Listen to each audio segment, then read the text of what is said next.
Primeira carta de Paulo aos Tessalonicenses, no capítulo 4, a partir do versículo 3 diz: Irmãos, não queremos que vocês sejam ignorantes quanto aos que dormem, para que não se entristeçam como os outros que não têm esperança. Aqui, quem não tem esperança, porque existe pessoas que não acreditam e não têm esperança no arrebatamento da igreja. Então Paulo está dizendo para que vocês não se entristeçam, e que isso, Paulo está dizendo, é uma verdade.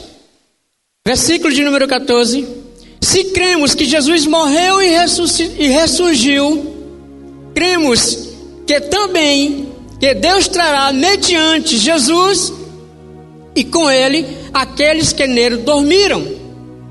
A palavra dormiram aqui vai se referir às pessoas que morreram em Cristo. Amém? Continuando, versículo 16, 15. Dizemos a vocês, pela palavra do Senhor, que nós, o que estivermos vivos e que ficarmos até a vinda do Senhor, certamente não precederemos os que dormem. Ou seja, os que ficarmos vivos na vinda do Senhor, nessa vinda oculta nas nuvens, não precederemos os que dormem. Ou seja, eles irão primeiro, não seremos primeiros do que eles. 16: pois dada a ordem com a voz do arcanjo e o ressoar da trombeta de quem? A trombeta de Deus, o próprio Senhor, escute só, o próprio Senhor descerá dos céus e os mortos em Cristo ressuscitarão primeiro. Amém? Tem mais um não? Depois nós, o que estivermos vivos, seremos arrebatados com eles nas nuvens para o encontro do Senhor nos ares, e assim estaremos com o Senhor para sempre. Aleluia. Glória a vós, Senhor. Amém. Amados, Mateus 24, não precisa ir lá. Vai começar, Jesus vai falar a respeito de um evento futuro que irá acontecer, que será um prognóstico da vinda do Senhor Jesus. Esse movimento que vai acontecer seria uma série de acontecimentos.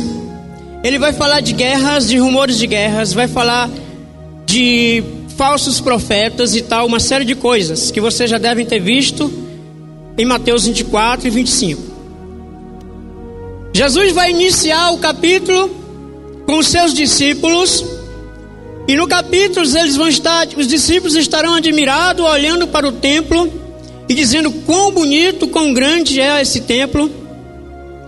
E Jesus olha e diz e fala para eles: não ficará pedra sobre pedra. Era uma profecia. Quando Jesus morre e ressuscita, essa profecia se cumpre.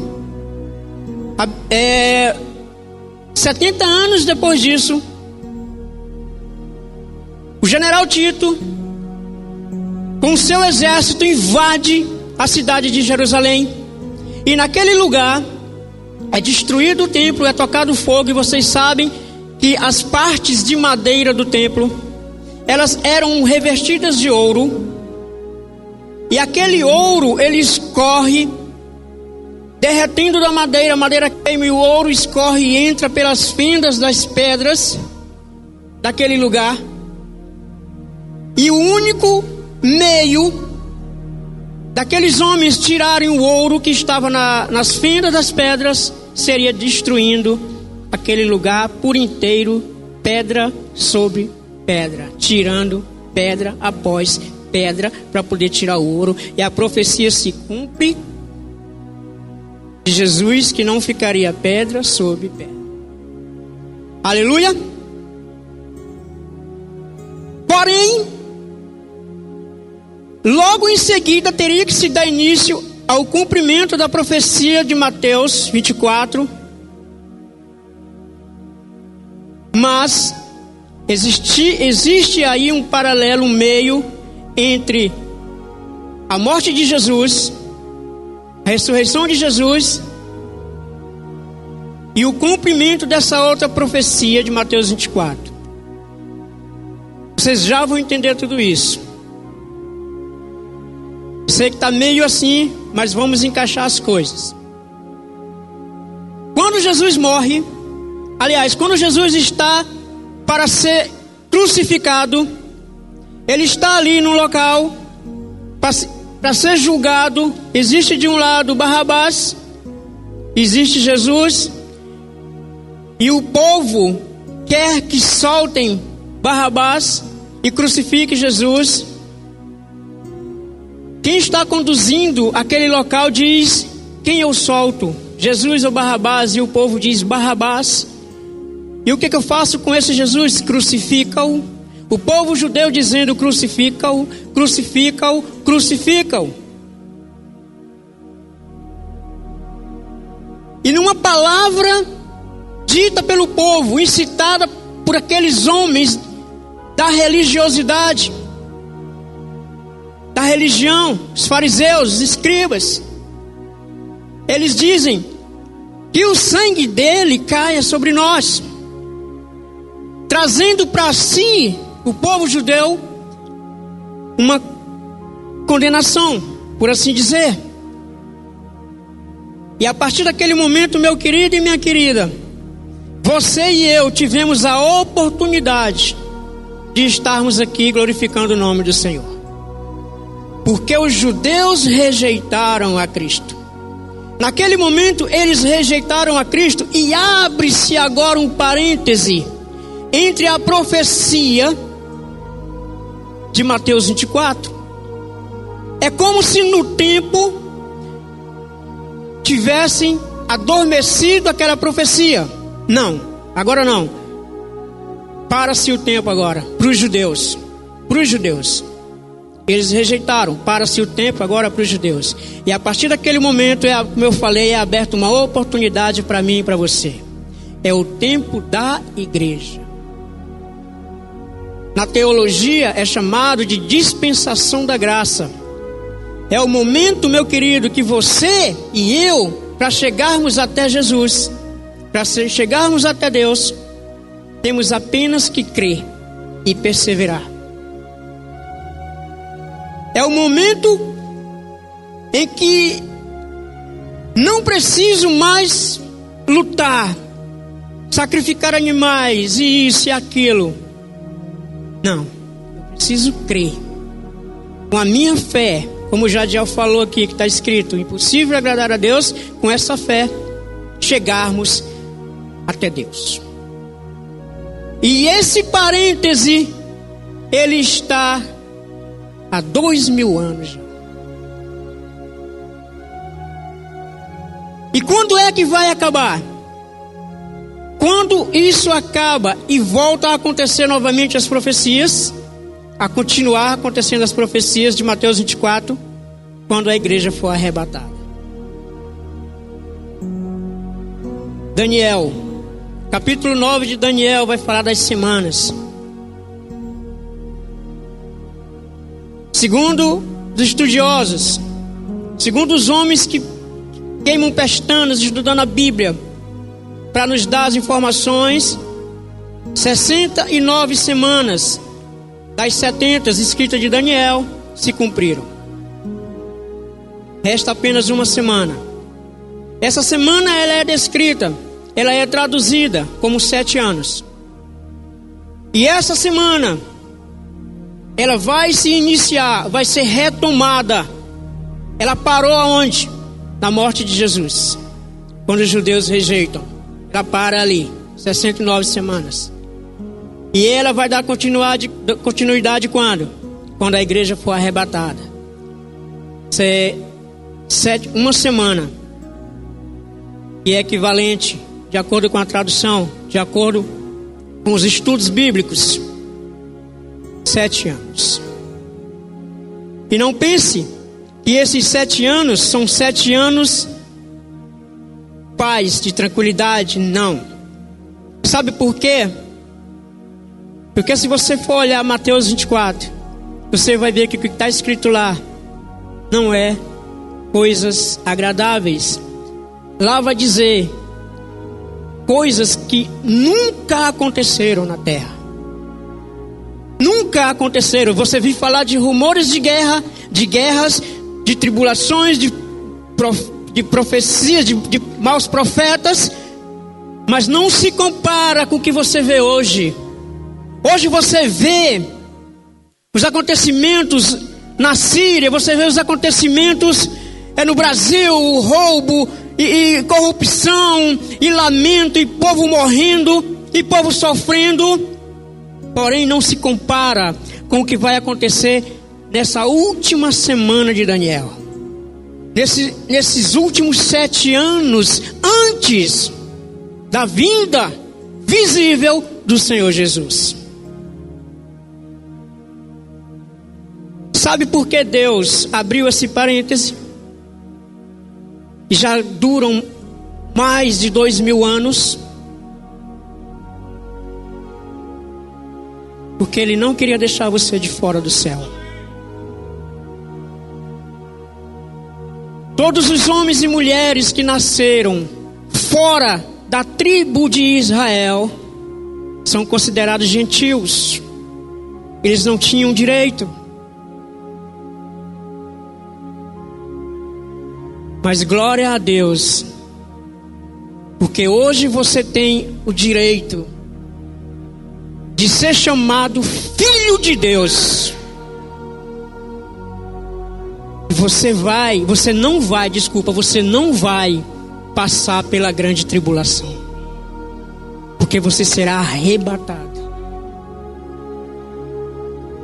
O projeto de Deus para os gentios é tirá-los da terra antes de todo o mal que está por vir ainda acontecer.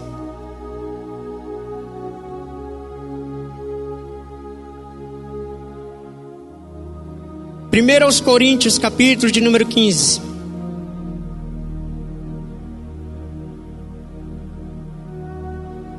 Versículo de número 50.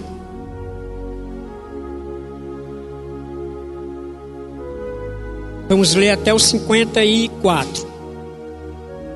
Irmãos, eu lhes declaro que carne e sangue não podem herdar o reino de Deus. Nem o que é perecível pode herdar o imperecível. Eis que eu lhe digo um mistério: nem todos dormiremos, mas todos seremos transformados. No momento, num abrir e fechar de olhos, ao som da última trombeta. Pois a trombeta soará, e os mortos ressuscitarão incorruptíveis, e nós seremos transformados. Pois é necessário que aquilo que é corruptível se revista de incorruptibilidade, e aquilo que é mortal se revista de imortalidade. Quando, porém, o que é corruptível se revestir de incorruptibilidade, e o que é mortal de imortalidade, então se cumprirá a palavra que está escrito: a morte foi destruída pela vitória. Aleluia. Aleluia. É poderoso a gente imaginar que os que ficarem vivos até aquele dia, o teu corpo hoje, imagina o teu corpo hoje, que é um corpo perecível, né? A gente é acometido de enfermidades. O nosso corpo, ele passa por degradação. À medida que o tempo vai passando, a gente vai perdendo as células, vão morrendo e a gente vai ficando doente. A prova disso é quando o cara tá velhinho. O meu avô, por exemplo, quando ele estava no leito do hospital, já quase morto, a pele dele, a gente tocava na pele dele, a pele dele vinha nas nossas mãos, fininha, parecendo um papel de seda. Entendeu? Então nosso corpo é corruptível. Agora tu imagina nesse momento em que o soar da última trombeta, o teu corpo, tu vai ver o teu corpo, a Bíblia diz que é no piscar de olhos. Imagina aí quanto tempo dura um piscar de olho. Quanto tempo dura? Milésimos de segundo. Você não consegue nem contar quantas vezes você pisca por segundo. Você pisca que nem percebe.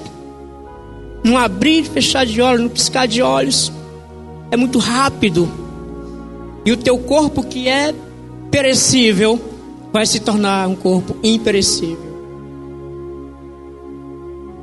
Os mortos que estão lá no pó da terra, que morreram há milhares de anos, os teus parentes que morreram em Cristo, teus tios, tias que entregaram a vida para Jesus. Imagina, um abrir e fechar de olhos, a terra tem que dar conta de tudo aquilo. Aquelas pessoas que morreram no mar, em naufrágios, o mar vai dar conta. E essas pessoas se encontrarão num único lugar, nas nuvens do céu com o Senhor. Cara, quando eu imagino isso, eu me arrepio todinho, porque eu posso estar morto, sabe? O meu corpo físico pode acabar, bem que é pequenininho, acaba rápido, enterrado, acaba ligeiro. Mas no momento eu vou estar lá com Ele. Ao soar da última trombeta eu vou estar lá. Quem vai comigo diz amém. Esse é o arrebatamento da igreja. É o momento mais esperado, pelo menos pelos cristãos. Os cristãos que creem em Jesus, que vivem em Jesus, que morrem, que vivem por Jesus. Estes vão ter parte nesse evento. É o evento mais esperado. Eu confesso a vocês que eu durmo às vezes pensando nesse momento. Meu filho Lucas, quem não conhece é o cabeludo, né? Cabelo assim. Toca aqui bateria, teclado. O Lucas desviou um tempo da igreja. Passou um ano desviado da igreja. E o que fez o Lucas voltar para a igreja foi um sonho que ele teve do arrebatamento. Ele corria na rua e ele viu sumirem as pessoas. E ele corria para casa, ele chegava lá em casa. Quando ele chegou lá em casa, ele olhou e não tinha mais ninguém lá em casa. No nome de Jesus.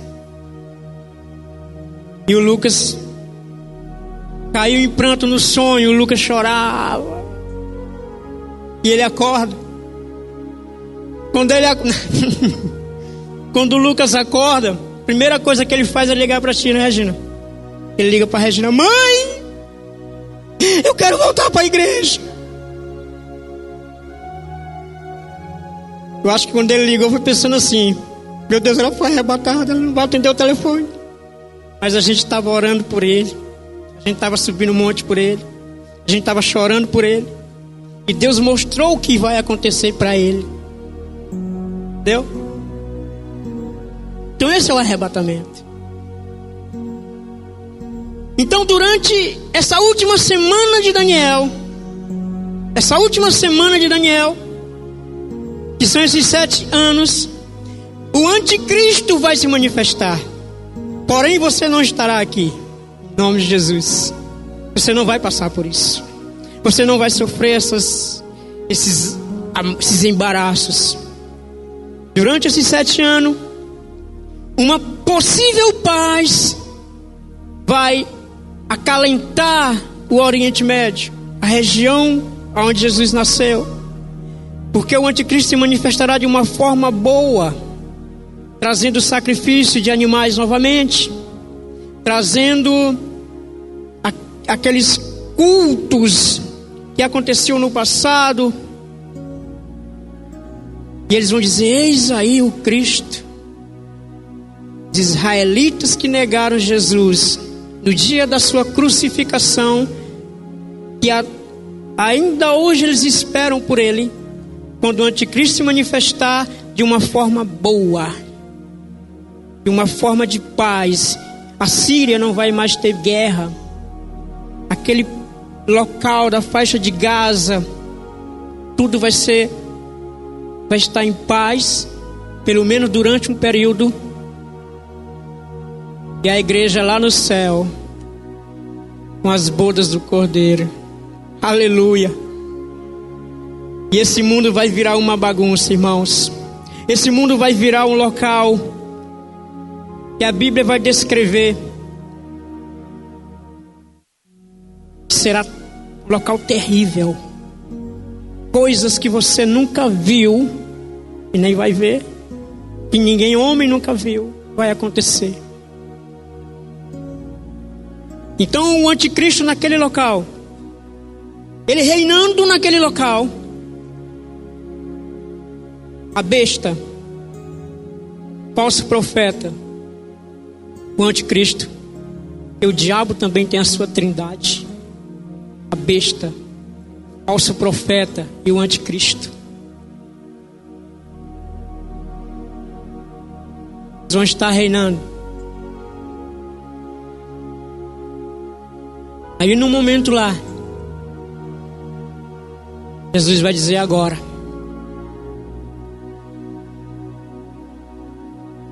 o povo que foi escolhido está lá embaixo. É a hora de nós irmos lá trazer esse povo de volta. Então vai acontecer a segunda vinda do Senhor. Agora sim é a segunda vinda do Senhor. Eu quero que você vá comigo o livro de Apocalipse, capítulo 19.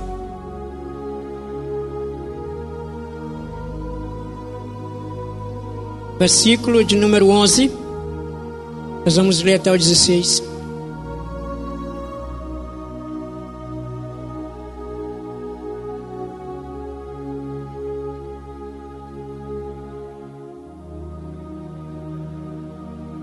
Vi os céus abertos, e diante de mim um cavalo branco, cujo cavaleiro se chama Fiel e Verdadeiro. Ele julga e guerreia com justiça. Seus olhos são como chamas de fogo, e a sua cabeça há muitas coroas, e o nome que só ele conhece, e ninguém mais. Está vestido com um manto cingido de sangue, e o seu nome é a Palavra de Deus. Os exércitos dos céus o seguem. Olha só, os exércitos dos céus o seguem, vestidos de linho fino, todos vestidos de linho fino, branco e puro, e montados em cavalos brancos. Vai lendo, vai vendo. De sua boca sai uma espada afiada, com a qual ferirá as nações. Espada afiada, a palavra dele, a palavra de Deus. Ferirá as nações. O julgamento. Vai entendendo? Ele as governará com cetro de ferro. Ele pisa o lagar do vinho do seu furor, da ira do Deus. Vai, continua. Até o 16. E seu manto e a sua coxa está escrito este nome: Rei dos Reis e Senhor dos Senhores. Amém? Esta é a segunda vinda do Senhor. Então é diferente do arrebatamento. O que eu quero trazer para você nessa noite é a diferença entre arrebatamento e a diferença entre segunda vinda do Senhor. Então o arrebatamento, de acordo com o que nós vemos aqui, ele acontecerá logo no final da era da graça. Ou seja, a graça termina quando o arrebatamento acontece, que é o evento mais esperado pelos cristãos. Existem cristãos hoje no mundo que passam horas e horas orando, pedindo que o Senhor volte. Existem cristãos no mundo que não suportam mais e dizem: Senhor, vem, Senhor, vem. No final de Apocalipse, João, quando ele vai descrever o Apocalipse, no final ele termina dizendo: Senhor, ora, vem, Senhor Jesus. Porque o próprio João já esperava essa vinda. Ele não sabia, na verdade, quando Jesus está ali em Mateus 24 falando para os discípulos, no comecinho, falando para os discípulos, Mateus 24, os discípulos imaginavam, até o próprio Paulo que diz: nós seremos transformados. O próprio Paulo estava esperando por esse momento. O próprio Paulo diz: isso pode acontecer agora. Mas foi aberto um parêntese. Por causa desse parêntese aberto, nós estamos incluídos no meio. Senão seria só para eles. Então, eu quero trazer aqui agora para vocês a diferença entre arrebatamento e segunda vinda do Senhor. Olha só, primeira diferença: no arrebatamento os crentes vão se encontrar com o Senhor nos ares. Amém? 1 Tessalonicenses 4,17. 1 Tessalonicenses 4,17. No arrebatamento os crentes, você, eu, os crentes, nós, a igreja do Senhor Jesus, vai se encontrar com o Senhor nos ares. Depois, nós, os que estivermos vivos, quem está vivo aqui, seremos arrebatados com Ele nas nuvens, para o encontrar com o Senhor nos ares, e assim estaremos com o Senhor para sempre. Aleluia. Isso no arrebatamento. E na segunda vinda, Apocalipse 19:14. Vamos lá. Apocalipse 19:14. Na segunda vinda, os exércitos dos céus o seguiam, vestidos de linho fino, branco e puro, e montado em cavalos brancos. É a volta. É a volta do Senhor. Agora, imagina aí, o povo israelita que rejeitou Jesus. Eles vão lembrar de histórias que contavam dos seus antepassados, que diziam que um dia lá há 2000 anos atrás um homem foi crucificado, e esse homem dizia ser o Messias tal, e eles não acreditaram. E quando eles verem, porque esse movimento, essa ação de Jesus voltar no céu, fala no cavalo branco, vindo no cavalo branco, vai ser visível. A Bíblia diz que todo olho que estiver vivo e não for arrebatado, eu não sei como isso poderia acontecer, mas toda a terra vai ver isso acontecer. Então o Senhor aparecerá, e aqueles que viram Jesus, aliás, aqueles que ouviram falar desse Jesus, vão dizer a Ele.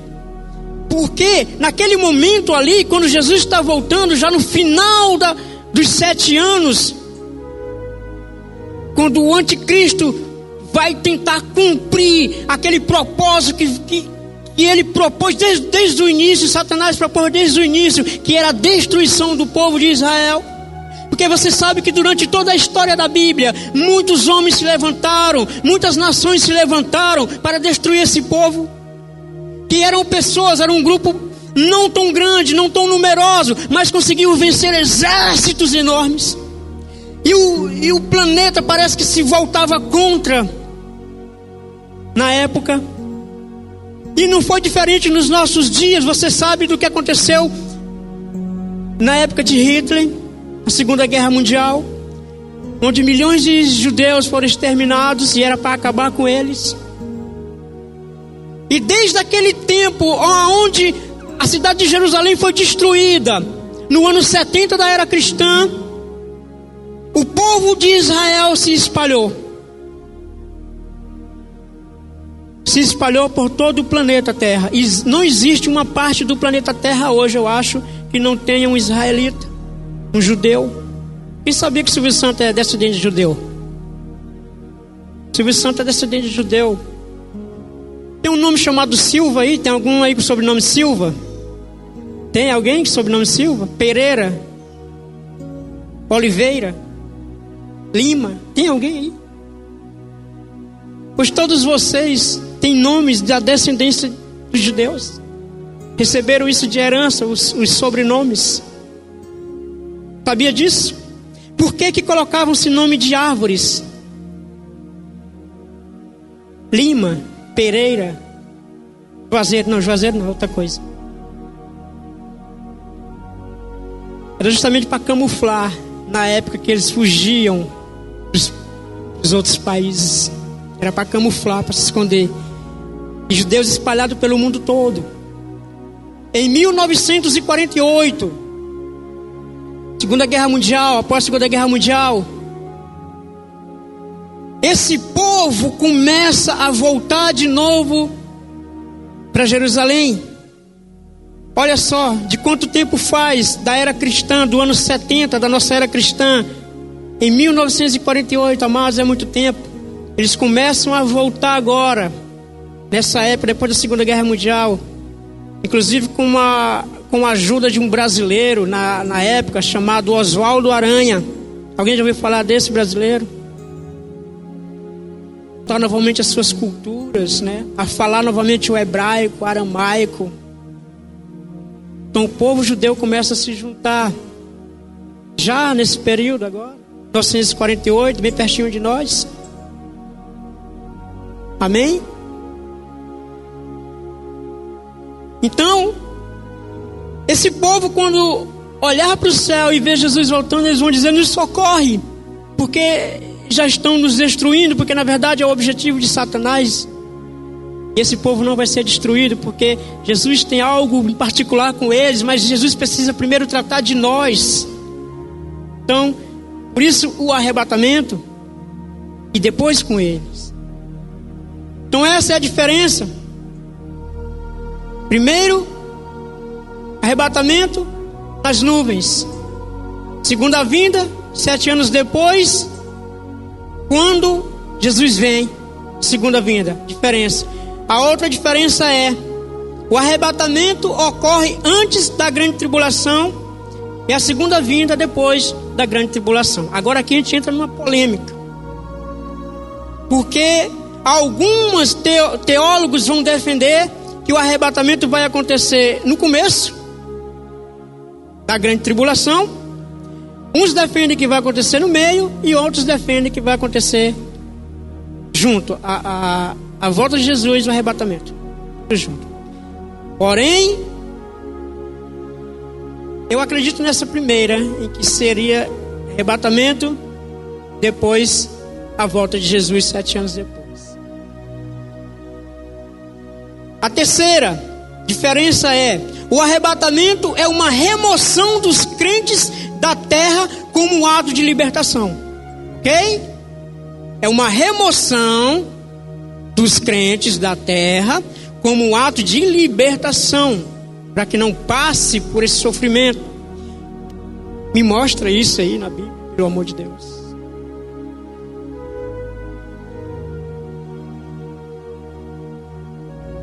Primeira Tessalonicenses 5:9. Primeira Tessalonicenses 5:9.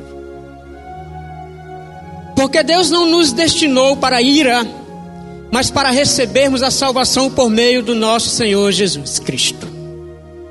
Então esse seria um versículo que eu posso me embasar dizendo: não vamos passar pela grande tribulação, porque Deus não nos destinou para a ira. Ok? Eu tenho outro, deixa eu ver se eu lembro aqui.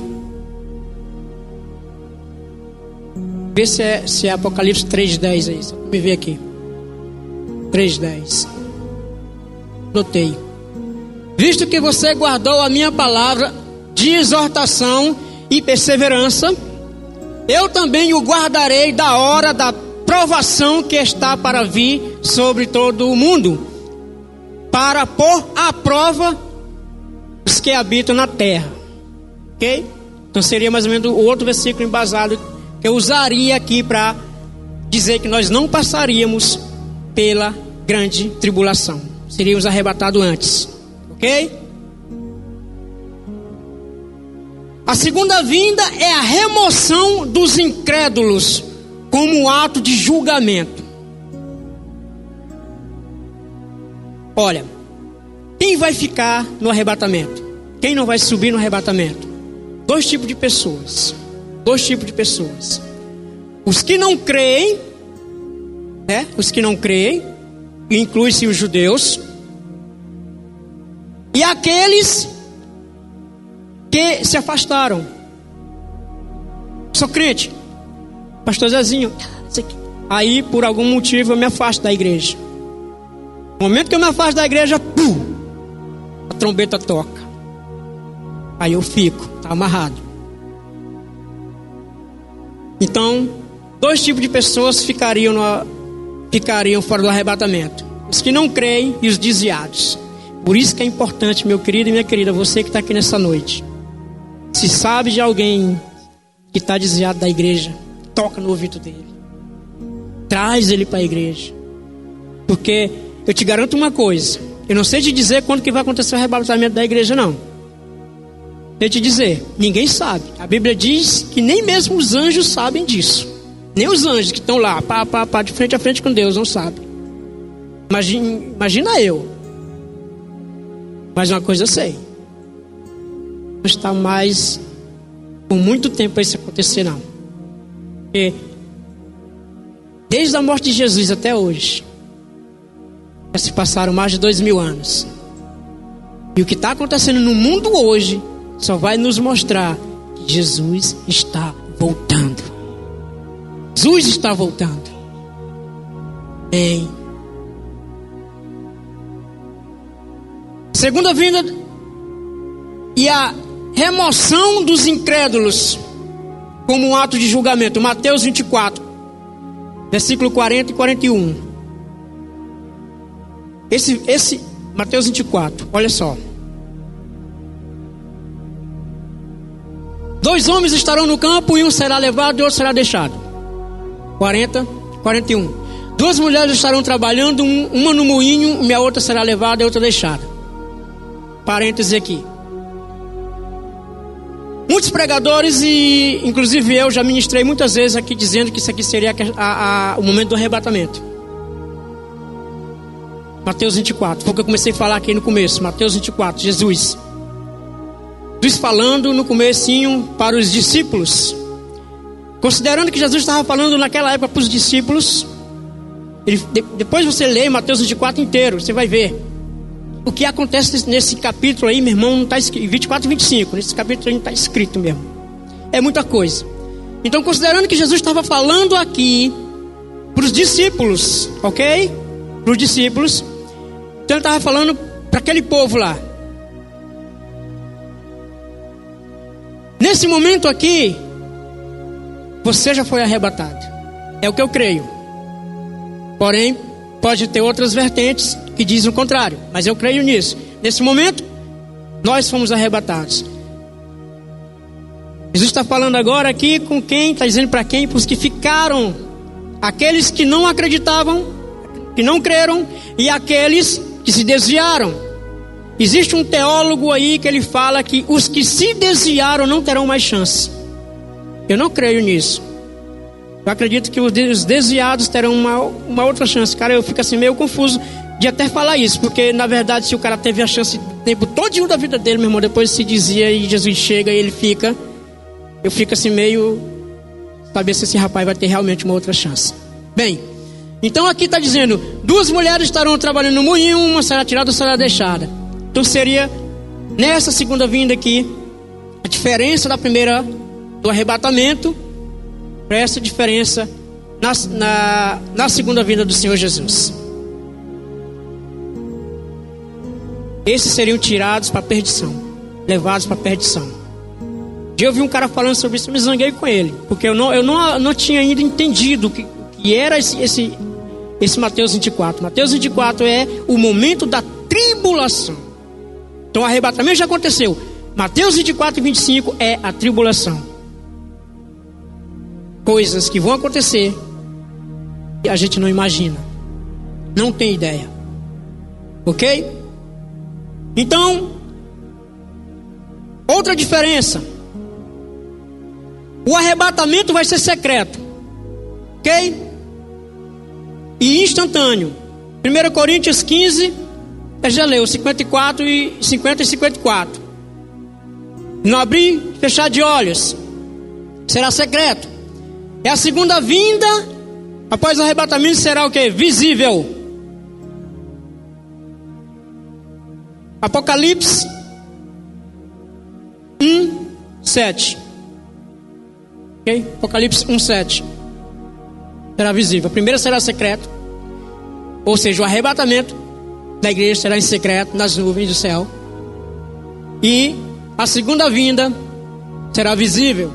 Eis que ele vem com as nuvens e todo olho o verá. Será visível. Segunda vinda. Até mesmo aqueles que os transpassaram, e todos os povos da terra se lamentarão por causa dele. Assim será. Amém. Todos os povos da terra se lamentarão. Quem se lamentará? Os que ficarem.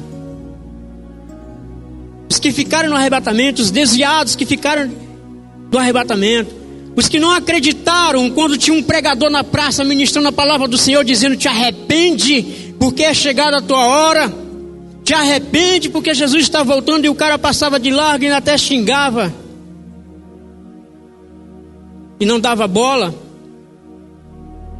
Já vi isso acontecer no centro. O cara tá lá, chega, tá suadinho no meio do povo passando naquela agonia, o cara ministrando: o Senhor tá mandando dizer que ele vai voltar, tá? E falando e ministrando a palavra, os caras passavam dando risada.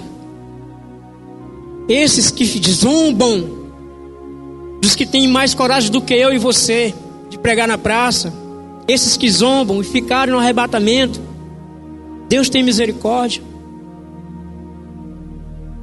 Pelo que eu entendo, serão tirados para o julgamento.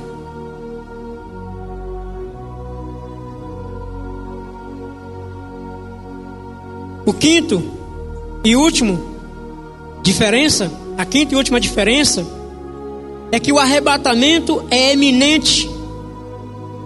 Pode ocorrer a qualquer momento. Amém? Quem sabe no final dessa pregação a trombeta não toque. Está esperando aí. Eita Jesus, agora o cara se preocupou agora. Agora vi ninguém preocupado. Meu Deus. Tito capítulo 2, versículo 13. 13. É 2, 13. É 13 mesmo? 13 mesmo? É. Enquanto aguardamos a bendita esperança, a gloriosa manifestação do nosso grande Deus e Salvador Jesus Cristo. Aleluia. É eminente. Temos que aguardar com fé, como João, no final da sua vida, aos 96 anos de idade. Estou falando de João, não é o João Batista, é o João discípulo. Estava lá morrendo já de velhinho. Ele dizia: ora vem, Senhor Jesus. Ora vem, Senhor Jesus. Ele esperando a vinda de Jesus. E nós, com o nosso ativismo, né? Com a nossa preocupação com o nosso trabalho, em ganhar dinheiro, porque a gente precisa de dinheiro, porque a gente precisa se alimentar, porque a gente precisa se vestir, e a gente esquece que Jesus pode voltar a qualquer momento. O ativismo, ele nos tira isso, sabe? E a gente vem para um culto como esse, e sei lá o que a gente vai pensar quando sair daqui, vai para casa e talvez nem lembre do que foi ministrado. Irmão, eu te falo com sinceridade: busca mais o Senhor, busca mais a presença de Deus. Nós somos uma igreja que, graças a Deus, graças ao Espírito Santo de Deus, é uma igreja que te incentiva a buscar. É uma igreja que As pessoas que estão ministrando em cima do altar, as pessoas que estão intercedendo aos corredores, elas te incentivam a buscar a Deus. Já vi igrejas mornas, já vi igrejas paradas. E olha o que tem de igreja assim. Então aproveita e busca mais a Deus. Coloca na tua mente: Jesus está voltando. Eu não tenho mais tempo para brincadeira, para brincar de ser crente, sabe, de ir para a igreja e fingir. Não, eu não tenho mais tempo para isso. Nós não temos mais tempo para isso.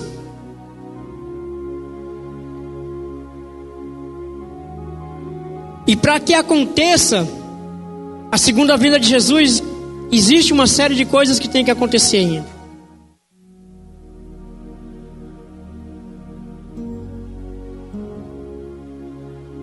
Olha, vou deixar uma tarefa para casa, para vocês fazerem em casa, tá bom?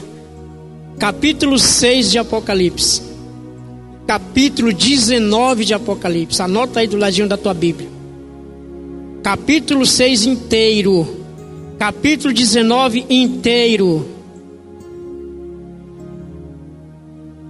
6 e capítulo 19. Capítulo 6 de Apocalipse e 19 de Apocalipse. O que tem nesses capítulos? Tudo que vai acontecer na grande tribulação. Tudo que vai acontecer na grande tribulação.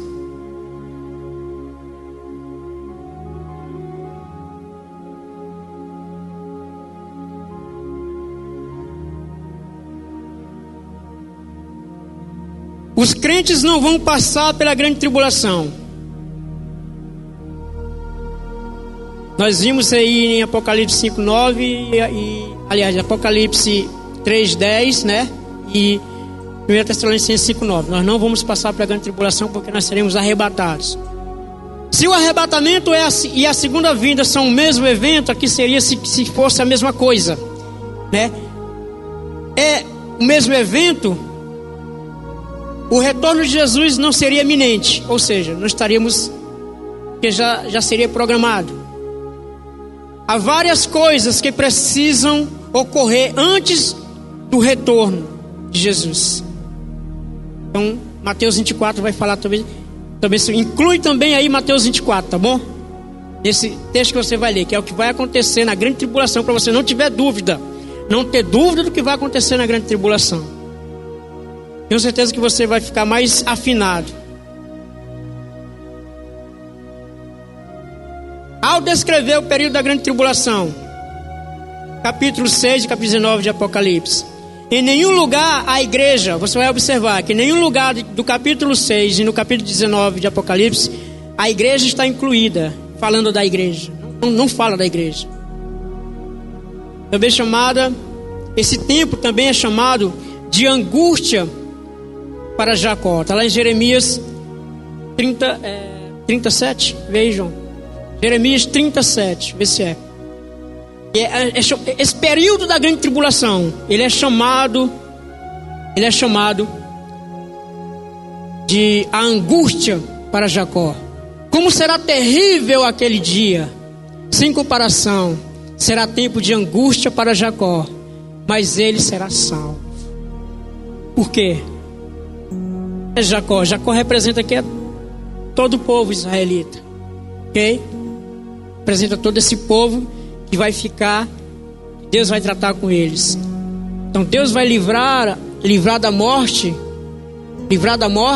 a descendência de Jacó inteira, o povo de Israel será salvo na grande tribulação.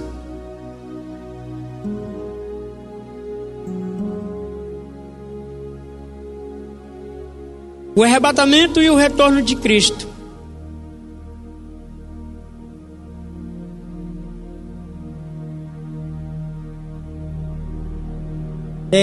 E Deus vai voltar a sua atenção principal à nação de Israel. Então, nesse período da grande tribulação, Deus vai voltar a atenção dele inteira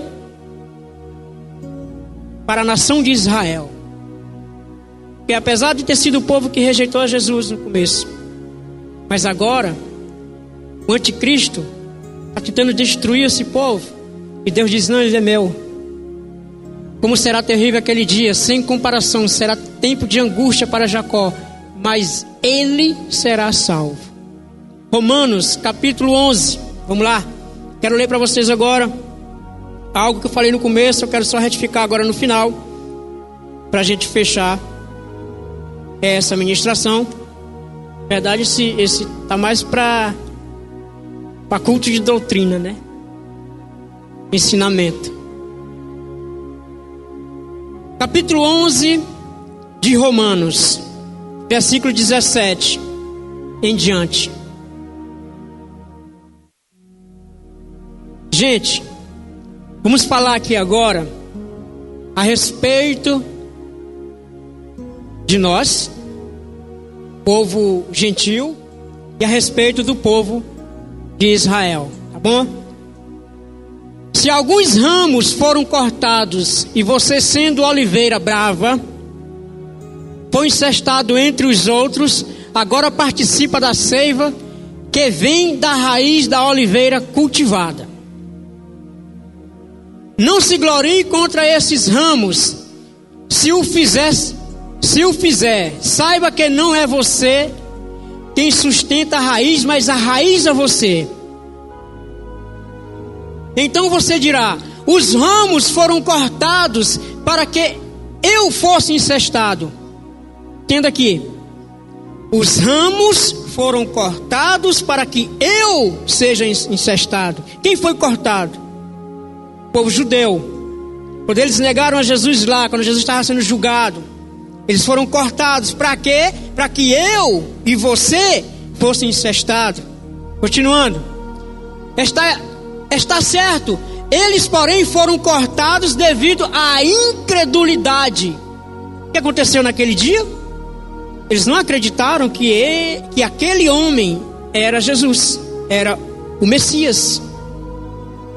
E você permanece pela fé. Por que nós estamos aqui? Pela fé. Amém? Não se orgulhe, mas tema. Não se orgulhe por isso, mas tema. Continuando. Pois se Deus não poupou os ramos naturais, olha só, se Deus não poupou os israelitas, os ramos naturais, também não poupará você, se você se soberbecer. Ok? Portanto, considere a bondade e a severidade de Deus. Severidade para com aqueles que caíram, mas bondade para com você, desde que permaneça na bondade dele. De outra forma, você também será cortado. Ok? Tem que permanecer.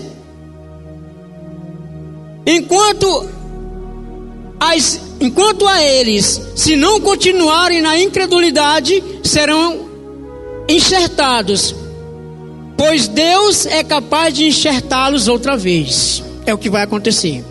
Deus vai enxertá-los novamente. Por quê? Porque eles não acreditam ainda. Se você perguntar para os judeus se Jesus já veio, se Jesus morreu, se Jesus ressuscitou, eles não acreditam nisso.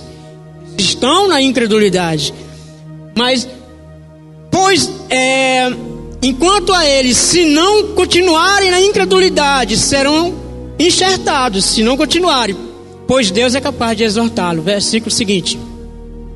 Afinal de contas, se você foi cortado de uma oliveira brava, por natureza, e de maneira antinatural foi enxertado numa oliveira cultivada, quanto mais serão enxertados os ramos naturais em sua própria oliveira.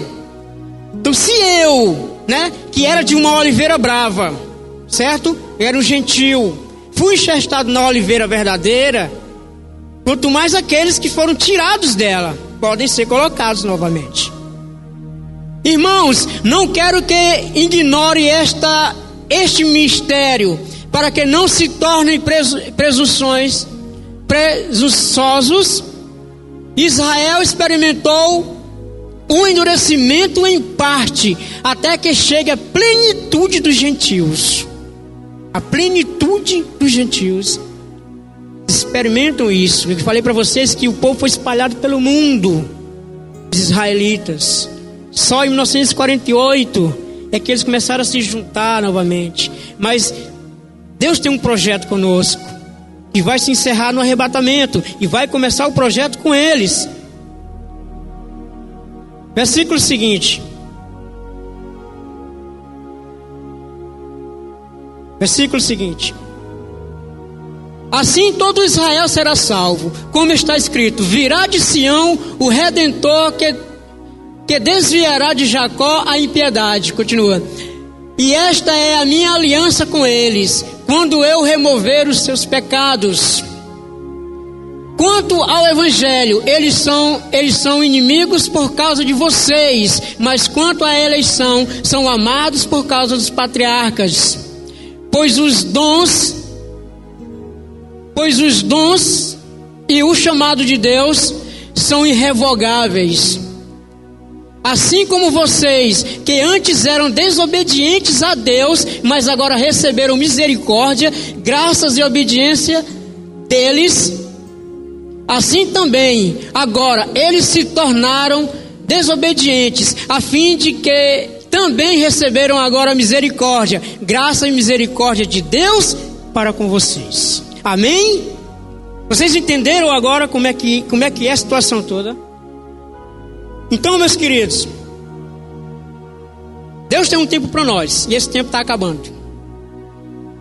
Arrebatamento acontecendo, acabou o tempo da graça. É o que vocês têm que entender hoje. Terminando o tempo da graça, vai começar o tempo da grande tribulação, que eu e você não estaremos aqui em nome de Jesus. Mas vai acontecer algo terrível, como foi falado. E outra coisa importante, muito importante, para quem ficará será terrível. Sabe por quê? Porque o Espírito Santo, que hoje habita no nosso meio, habita dentro de mim, dentro de você. E nesse lugar, aleluia, o Espírito Santo será tirado daqui. O Espírito Santo será tirado da terra. Então, quando Jesus disse que mandaria um outro Consolador, esse Consolador ele vai voltar quando o arrebatamento da igreja acontecer. É importantíssimo que você suba no arrebatamento. O Espírito Santo não habitará mais na terra. E ele virá assim. Que a Bíblia fala de 2 testemunhas e de 144.000 escolhidos das tribos de Israel que irão pregar o Evangelho. E o Espírito Santo ele vai atuar, mas em partes, como ele atuava no Antigo Testamento, por pessoa. Ele não estará mais no meio, ele estará sobre. Entendeu? Hoje ele está no nosso meio, ele habita dentro de mim, mas na época da grande tribulação não, ele estará sobre. Ele virá por partes, como no Antigo Testamento. Os 144.000 vão evangelizar o mundo nesse período da grande tribulação. E as 2 testemunhas que a Bíblia fala também em Apocalipse. Amém, queridos? Ficou claro hoje a diferença entre arrebatamento e segunda vinda de Jesus? Ficou claro? Ficou colocar de pé em nome de Jesus.